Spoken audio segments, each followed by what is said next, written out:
বন্ধু বন্ধু কাহিনী কি শুনছো? লায়লা মজনুর মিলন হয়ে গেছে। আজকেই দেখলাম ভিডিওটা।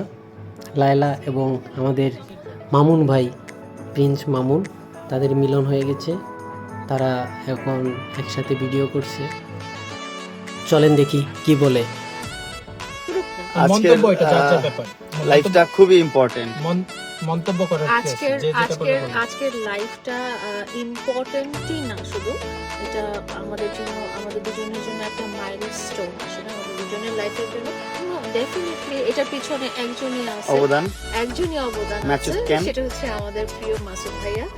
আজকে এই দুজনের মিলনটা আশা করি এই মাসুদ ভাইয়ের জন্যই হয়েছে, তাই বলতে চাইছে লায়লা এবং মামুন ভাই। তাদের নাকি কোনো শত্রু নাই, এমনকি তারা নাকি এখন থেকে ইউনাইটেড।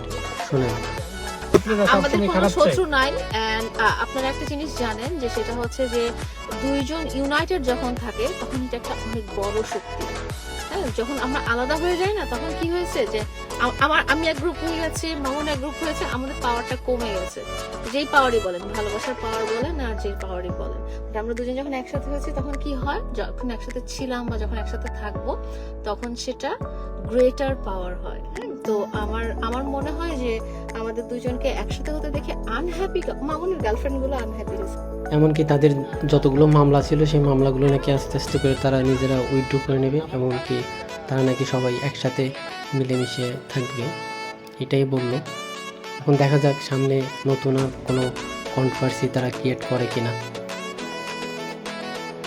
সবাইকে ধন্যবাদ ভিডিওটি সম্পূর্ণ দেখার জন্য।